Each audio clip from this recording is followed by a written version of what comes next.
de la idea del Estado como amenaza a la libertad, a la idea del Estado como garantía de los derechos. Hoy, en principio, no digo que todos, no digo que de manera universal, no digo que a propósito de todos los temas, pero así como digo que en los 80, en principio, la representación que teníamos sobre el Estado era la representación de una cosa amenazante, en los 90 también, para decir dos palabritas sobre esa década que nos quedó en el medio en este relato, en los 90 también, pero no por razones liberal políticas, sino por razones neoliberales económicas, digamos, ¿no? En los 90 el Estado no se nos aparecía tanto como una máquina de asfixiar nuestras libertades políticas, sino que se nos aparecía como una máquina de asfixiar las gloriosas fuerzas productivas, o las libertades empresarias, o las libertades económicas, o no sé qué potencialidad que estaría allí presente en la sociedad y que el Estado sofocaba.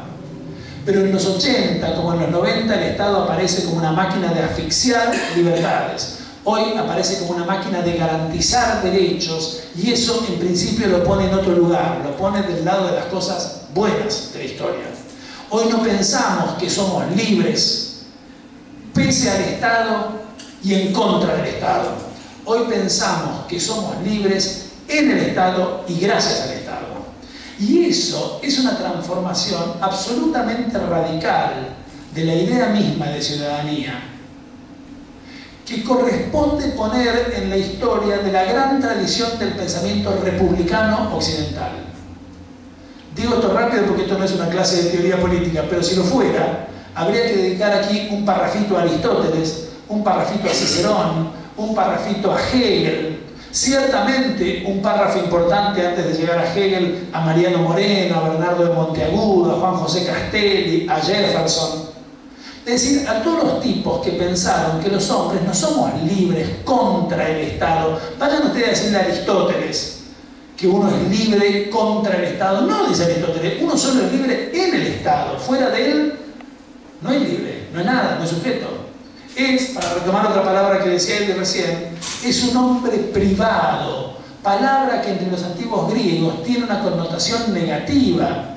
La idea de lo privado como positivo y como saludable es una idea liberal burguesa del siglo XIX, difundida entre nosotros gracias al programa televisivo de Bernardo Neustadt y otro tipo de personajes de esa calaña, que hoy en efecto da hasta nombre a algunas organizaciones que ponen privado en su propia denominación, de empresa privada de no sé qué, de calefacción, de no sé, universidad privada de no sé qué historia.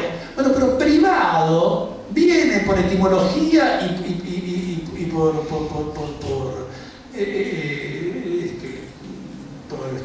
definición de privación. Un hombre privado es un hombre que está privado de algo. ¿De qué? De humanidad plena. ¿Quiénes eran los hombres privados en la antigua Grecia del siglo IV a.C.? Las mujeres, los esclavos, los niños, los idiotas, los extranjeros. Es decir, los que estaban privados de humanidad completa, los que no eran plenamente hombres. Why? Because no tenían el derecho a la interacción lingüísticamente mediada con los otros en el espacio público de la ciudad.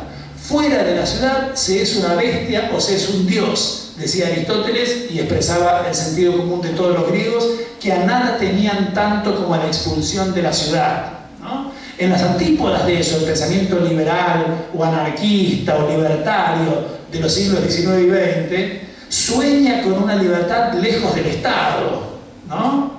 Lejos de las instituciones, lejos de la familia, lejos de la sociedad. Es interesante, la familia, la sociedad y el Estado constituyen la tríada, ¿no?, de los tres momentos de la dimensión ética de la subjetividad de la que hablaba el viejo maestro Hegel, para quien, como para Aristóteles, pero muchísimos siglos después, solo somos libres, solo somos plenamente hombres entre los otros.